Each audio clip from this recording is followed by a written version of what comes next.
Phalangism, that is Spanish fascism. That's Franco, right? The Franco regime. And it's particularly nasty, right?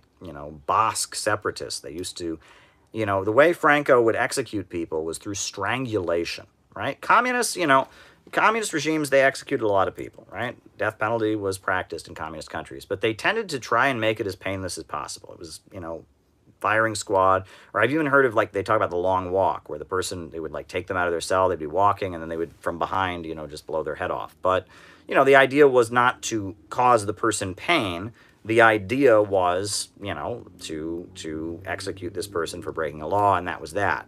The idea was not to sadistically take pleasure in harming them. But fascists are a completely different breed, right? And Franco, the way they would execute people, particularly communist dissidents and Basque separatists, was strangulation, where they would have the person with something around their neck, and they would just keep turning it slowly in front of a group of people who would be, like, applauding and cheering as the person's face is, like, turning blue and they're being strangled to death. That's fascism. Fascism is it takes pleasure in harming other people. It views some people as naturally inferior to others. It seeks to reinforce that hierarchy with brutality and killing. Fascism is an ideology for weaklings. It's an ideology for people who deep down see themselves as weak and are terrified of defying authority and are in awe of big, strong, powerful people because they want to be one, right? Fascism is Ayn Rand. Fascism is, fascism is an ideology of people who are too cowardly to stand up to the rich and powerful. They see the rich people, and they can't, I can't oppose them, because if I oppose the rich people, then I might not be rich, or I might be defying authority. Let's invent some crazy Star Wars story about who really rules the world. I don't worry, Mr. Capitalist Man, I don't oppose you. I oppose the magical Illuminati Jewish conspiracy. That's who I oppose. Oh, you're not part of that, are you, Mr. Capitalist? Oh, good. I'll help you. I'll go break the strike for you. Those protesters wanting higher wages, they're all a bunch of commies who don't like the country. I'll go beat them up for you, Mr. Boss Man. Yes, sir. Yes, sir. Fascism is an ideology for weak, pathetic people. That's really what it is, right? They don't have the courage to investigate Marxism, right? So much of fascism is just, how can I not be a communist? Okay, well, geez, I can't be a communist, so, geez, but I want the economy to get better. I know, I'll be a national socialist, right? Because regular socialists are unpatriotic. My boss told me that. I can't be a communist. My boss told me communists are unpatriotic, so I'll be a national socialist. A socialist who's not an evil, unpatriotic piece of shit. Oh, good. Hey, boss, don't worry. I'm not one of those unpatriotic communists. I'm a national socialist. It's pathetic. It's pathetic, right? And all the anti-capitalism of fascists is like paper thin.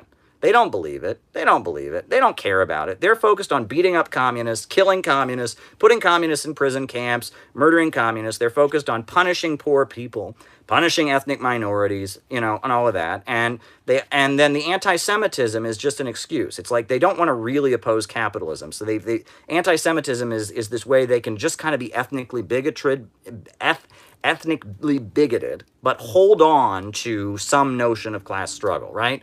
It's like they're not smart enough to actually understand how capitalism works, but they understand there's this one race, and they're different than my race, and a lot of them have money, and it's like August Bebel, he famously said, anti-Semitism is socialism for fools.